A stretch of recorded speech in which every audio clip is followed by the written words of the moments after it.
اسلام آباد کی تو یہ صورتحال ناظرین آپ لوگوں نے دیکھی، لیکن دنیا کے بڑے بڑے ممالک جو ایڈوانس کنٹریز ہیں ان میں بھی صورتحال کوئی خاص ڈیفرنٹ نہیں ہے. وہاں پر بھی اسی طرح کے بارشیں، سیلاب آ رہے ہیں. سیلاب کا اگر ہم سامنا کریں تو جرمنی کو شدید سیلاب کا سامنا تھا. جرمنی سمیت یورپ کے کئی ممالک بارش کے پانی میں ڈوبے رہے. اب تو چین اور جنوبی ایشیا میں بھی شدید بارشوں، سیلاب اور لینڈ سلائڈنگ سے ہلاکتوں میں اضافہ ہو رہا ہے. یہ کیا ہو رہا ہے دنیا میں، اور اس فینومینا کو کیا ہم کلائمیٹ چینج یا گلوبل وارمنگ کہہ سکتے ہیں؟ اس پر ہم بات کریں گے. ہمارے ساتھ ماہر ماحولیات ہیں، SDPI سے منسلک ہیں، مریم شبیر صاحبہ. السلام علیکم مریم. السلام علیکم. بہت شکریہ مریم وقت نکالنے کا. یہ بتائیں کل اسلام آباد میں جو ہوا وہ کیا تھا؟ وہ کیا کلائمیٹ چینج تھا یا بیڈ اربن پلاننگ تھی؟ وہ تھا کیا؟ اصل میں آپ شفا یہ دونوں چیزیں کہہ سکتے ہیں، کوئی ایک یہ چیز نہیں ہے. ایک تو جو انپریسیڈنٹڈ رین فال ہوتا ہے، ہم تھوڑی دیر پہلے اس سیگمنٹ سے بھی بات کر رہے تھے کہ ایسا کبھی ہم نے اپنی زندگی میں نہیں دیکھا کہ اسلام آباد میں گاڑیاں تیر رہی ہوں اس طرح بہت زیادہ پانی میں. تو یہ جو انپریسیڈنٹڈ رین فال ہوتا ہے یہ بیسیکلی اسی وجہ سے ہوتا ہے، کلائمیٹ چینج کی وجہ سے، گلوبل وارمنگ کی وجہ سے. جو 1.2 ڈگری ٹیمپریچر انڈسٹریل ایرا سے چل چکا ہے، تو اگر 1.5 تک چلا گیا تو اس کی فریکوینسی بہت زیادہ ہو جائے گی. تو سیکنڈ چیز جو ہے وہ اربن پلاننگ پہ ہم بات کر رہے تھے، مس گورننس. آپ نے ابھی جو رپورٹ تھوڑی دیر پہلے دیکھی اس میں دیکھا ہوگا کہ کس طرح سے جو ہے وہ پلاسٹک آپ کو بہت سارا ویسٹ، بہت سارا جو ہے وہ اس کے گولے آپ کو بنے ہوئے نظر آ رہے ہوں گے. تو ہوتا ہے یہ کہ جو نالے بنائے ہوتے ہیں اربن پلانرز نے، خیر پاکستان میں تو اس کا کوئی خاص کانسیپٹ نہیں ہے پریکٹیکلی، اربن پلانرز نے جو نالے چھوڑے ہوتے ہیں وہ اسی وجہ سے ہوتے ہیں کہ جب زیادہ بارش ہو جائے، زیادہ پانی آ جائے تو وہ ان نالوں میں سے بہہ جائے پانی اور سڑکوں کے اوپر نہ آئے. لیکن جب کوڑا وغیرہ اس کے اوپر ہم پھینکتے ہیں اور اس کے اوپر ہم تجاوزات قائم کر لیتے ہیں، انکروچمنٹ جس کو ہم کہتے ہیں وہ کر لیتے ہیں، تو اس کی وجہ سے پھر پانی آپ کے بیسمنٹ میں جائے گا. جو آپ کنسٹرکشن وہاں پہ کریں گے پانی نے تو ادھر سے ہی گزرنا ہے، وہ آپ کے بیسمنٹ میں جائے گا، اس کے بعد پھر آپ کے گھروں میں جائے گا، اور اسی طرح سے جو ہے وہ آپ کا نقصان ہوگا جانی اور مالی بھی. بالکل ٹھیک ہے، صحیح ہے. اچھا، میں ایک چیز یہ پوچھنا چاہوں گا کہ یہ جو بارشیں تھیں ان کے بارے میں پہلے سے پتہ ہوتا ہے نا کہ کتنی بارش ہونی ہے اور کب ہونی ہے؟ اب تو ہماری جو ٹیکنالوجی ہے وہ اتنی زیادہ ایڈوانس ہو چکی ہے. ان بارشوں کے بارے میں بھی معلومات تھیں ہم سب کو، جو میٹ آفس تھا اس کو، جو گورنمنٹ تھی اس کو؟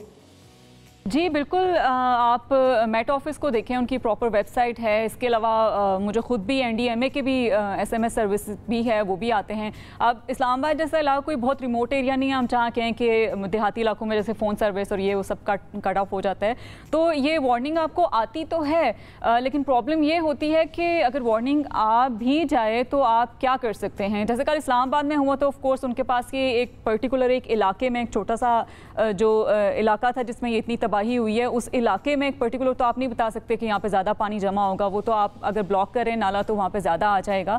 تو پریپریشن کی جہاں پہ بات ہوتی ہے وہ یہ ہوتا ہے کہ آپ دیکھیں بہت ڈیولپ کنٹری ہیں جیسے جرمنی بھی ہے، وہاں پہ فلڈز ابھی پچھلے کچھ عرصے میں آئے ہیں، بہت زیادہ تباہی کی ہے. تو ایون وہ ڈیولپ کنٹری بھی ان کو وارننگ دی گئی تھی، لیکن اتھارٹیز نے اس طرح سے ایکٹ فوراً نہیں کیا تھا، ان کو بھی پریپریشن میں ٹائم لگا. لیکن جرمنی کا تو کیس یہ ہے کہ وہ تو انپریسیڈنٹڈ رینز تھی نا، ہمارے یہاں پر تو مس مینجمنٹ تھی. پاکستان میں بھی یہ جو آپ دیکھیں کہ لان آپ کے جو پچھلے جون کے مہینے میں لان وائٹ ہو گئے تھے، کیا آپ نے کبھی دیکھا کہ گرمیوں میں اس طرح سے یالہ باری ہو رہی ہو؟ تو یہ کلائمیٹ چینج، یہ انپریسیڈنٹڈ رین فال ہی ہے. لیکن مسئلہ یہ ہے کہ اس کو ورس کیا چیز بناتی ہے کہ پریپریشن یا اڈیپٹیشن یا میٹیگیشن جن کو ہم یہ ٹرمینالوجیز یوز کرتے ہیں، یا پریپیئرنیس جو NDMA ہمارا کرتا ہے اس جیسے ادارے، وہ اس طرح سے شاید ریڈی نہیں تھے کہ اسلام آباد جیسے علاقے میں بھی ایسا ہو سکتا ہے. لیکن اب ایسا یہ کلاؤڈ برسٹ تھا یا کیا تھا؟ یہ کلاؤڈ برسٹ کا بھی تھوڑا سا فینومینا ذرا ہمیں سمجھائیں. ہم جیسے جو کم علم لوگ ہوتے ہیں ہمیں پتہ ہی نہیں ہوتا یہ کہ بادل بھی پھٹ سکتے ہیں. ہم نے تو دل پھٹنے کا ہی سنا تھا. جی میں نے بھی دل ٹوٹنے کا ہے ویسے، دل پھٹنے کا تو پتہ نہیں. لیکن جی میں نے بھی کل یہی دیکھا کہ اصل جو ڈیبیٹ تھی وہ ارینجمنٹ کے بجائے وہ اس بحث میں لگ گئی کہ کلاؤڈ برسٹ تھا یا نہیں تھا. کلاؤڈ برسٹ بیسیکلی ٹیکنیکلی دیکھیں تو یہ ہوتا ہے کہ ایک پورشن کہہ لیں، ایک چھوٹے سے علاقے میں یہ ہوتا ہے کہ بہت زیادہ جب پانی جو ہے وہ کلاؤڈز، وہ ویپرز جو ہوتے ہیں وہ ہولڈ کر لیتے ہوتے ہیں، اور ایک دم سے وہ پھر جب بارش ہوتی ہے تو ہم اس کو کہتے ہیں کہ اچھا کلاؤڈ برسٹ ہو گیا. اور وہ یہ ہوتا ہے کہ وارمر ایئر جو ہے وہ اوپر ڈراپلیٹس کو لے جاتی ہے ٹیکنیکلی اگر ہم بات کریں، اور وہ پھر جو ہے نا ایک شاور کی فارم میں آپ کو دیکھنے کو ملتا ہے کہ اس کو یہ کلاؤڈ برسٹ کہتے ہیں. چھوٹے سے علاقے میں پورا پانی پرنالے کی طرح گر رہا ہوگا. بالکل ایسا ہی ہے. اور یہ زیادہ تر ماؤنٹینیس ایریا جو ہمارے ہلی ایریاز ہوتے ہیں ان میں. اب یہ کسی نے، اور ایک پرٹیکولر اماؤنٹ آف رین ہوتی ہے، بارش کی ایک اماؤنٹ ہوتی ہے جو اس میں بتاتا ہے کہ اتنے ٹائم پہ 123 ملی میٹر سے زیادہ پر گھنٹہ, یہ کہیں میں نے پڑھا تھا لکھا یہ اب میٹ زیادہ بہتر بتا سکتا ہے کیونکہ انہوں نے میئر کیا ہے یا نہیں کیا ہے یا نہیں, میرے خیال ہے انہیں پر ریلائی کرنا چاہیے. اور انہوں نے کہا کہ کلاؤڈ برسٹ نہیں ہے تو آئی اسٹک ٹو دیٹ, کیونکہ میں نے مانیٹر خود سے نہیں کیا کہ وہ کتنی ایک ٹائم میں کتنی زیادہ بارش صحیح ہے. ہاں اب یہ بتائیں کہ اب یہ چیز آئیڈینٹیفائی ہو گئی ہے کہ اسلام آباد میں بھی اس قسم کا فلڈنگ ہو سکتی ہے, اربن فلڈنگ, اور ہم پریپیئرڈ نہیں ہیں. اس کی وجہ کیا ہے اور اب آگے حکومت کو کیا کرنا چاہیے, کیونکہ یہ حکومت تو نئی آئی ہے, اس حکومت میں E11 کا سیکٹر تو اس کی ڈیولپمنٹ پہلے ہو چکی ہے, ابھی تو نہیں ہوئی 2 سال میں. تو اب یہ اس کا کیا مطلب ہے, نالوں پہ بنی ہوئی ہیں بلڈنگز, کیا کریں اب حکومت والے؟ جی بالکل, جو کنسٹرکشن نالوں کے اوپر بنی ہوئی ہے جہاں پہ پانی کے راستے ہیں وہ اب اس پہ تو تجاوزات بن گئی ہیں, میرا نہیں خیال کہ وہ ہٹ سکتی ہیں. لیکن اب یہ ہو سکتا ہے کہ ریگولرلی جہاں جہاں نالے جتنی اب تھوڑی بہت سپیس رہ گئی ہے ان کو صاف رکھا جائے, ان میں سے کوڑا وغیرہ ہٹایا جائے. جیسے نالا لئی میں جو برسات سے پہلے جو ہے وہ ایڈمنسٹریشن نے وہاں سے ہٹا لی تھی, پھر بھی وہ بارشیں زیادہ ہوئی تو وہ بھر تو گیا. اسی طرح اسلام آباد کے جتنے نالے ہیں جہاں سے ڈرین ہیں, جہاں سے پانی نے گزرنا ہوتا ہے, ان کو جیسے ہی برسات کا موسم آئے وہاں سے ہٹا لیے جائیں. لیکن مجھے لگتا ہے کہ اگر ہٹا بھی لیا جائے تو بھی ہمارا جو ہے وہ اسی طرح سے بارشیں گھسیں گی آپ کی بیسمنٹس میں, کیونکہ نالے کے بالکل اوپر کنسٹرکشن ہوئی ہے.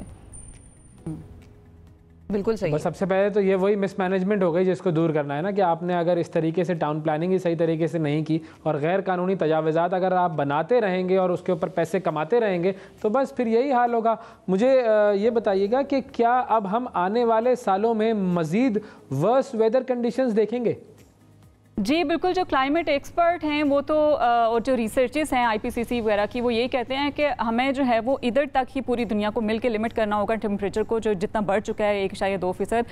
اگر یہ 1.5% تک بڑھ جاتا ہے, آپ دیکھیں کہ ابھی وہ لیول نہیں ہے, اگر وہاں تک بڑھ جاتا ہے تو کتنے زیادہ پہلے سے ہی کلائمیٹک ایونٹ ہو رہے ہیں مختلف ممالک میں. کینیڈا, امریکہ میں دیکھیں ہیٹ ویوز ہیں, اس کی وجہ سے پھر جنگلوں میں آگ لگ رہی ہے, جرمنی میں فلڈز آ رہے ہیں, لینڈ سلائڈز آپ کو انڈیا میں دیکھنے میں مل رہی ہیں, آسٹریلیا میں آگ لگ رہی ہے. بالکل, یہ بہت پوری دنیا میں آپ دیکھیں heat wave, droughts, forest fires جو اس وجہ سے انڈیوس ہوتی ہیں, فلڈز آتے ہیں, یہ کلائمیٹ چینج کی وجہ سے. یہ تو ہمیں ایمیشنز کو جو ہے وہ لمٹ کرنا ہوگا, اور پاکستان اکیلا اس میں کچھ بھی نہیں کر سکتا. اس میں پوری دنیا کو, خاص طور پہ جو ڈیولپڈ ممالک ہیں ان کو اپنی ایمیشنز کم کرنی ہوگی, تاکہ جو وارمر ٹیمپریچرز ہو رہے ہیں ان کو ہم کسی طرح کنٹرول کر سکیں. اور لوکلی ہم انڈیویجول لیول پہ یہ کر سکتے ہیں کہ زیادہ سے زیادہ درخت لگائیں, اور لوکل درخت لگائیں تاکہ ہم لوکل کلائمیٹ کو بہتر بنا سکیں. لیکن اس کا امپیکٹ بھی آگے 10 سے 15 اور 20 سالوں میں آئے گا. اگر آج ہم ایک درخت لگاتے ہیں تو ہمیں آج ہی اس پہ عمل کرنا پڑے گا, اس طرح کے چھوٹے چھوٹے اقدامات لے کے. اور اربن ٹرانسپورٹ جو ہوتی ہے, پبلک ٹرانسپورٹ, اس کو تھوڑا بہتر کرنا پڑے گا. جتنی زیادہ گاڑیاں سڑکوں پہ آپ کو ملیں گی اتنا ہی زیادہ ایمیشنز ہوں گی, اتنا ہی زیادہ آپ کی پولوشن بڑھے گی, اور پھر اتنا ہی وارمر ٹیمپریچرز ہوں گے. تو میرا خیال ہے جو اربن پلاننگ اربن ایکسپرٹس کو لے کے ان کو کریں, اور جو ٹرانسپورٹیشن کی وجہ سے ایمیشنز ہو رہی ہیں ان کو کم کرنے کی ضرورت ہے. اس کے لیے جو ہے وہ اربن ٹرانسپورٹ پہ بہتر جو سسٹینیبل ہو اس پہ انویسٹ کرنے کی زیادہ ضرورت ہے. بالکل ٹھیک ہے, بہت شکریہ ادا کریں گے. اور عقل کرنے کی بھی ضرورت ہے.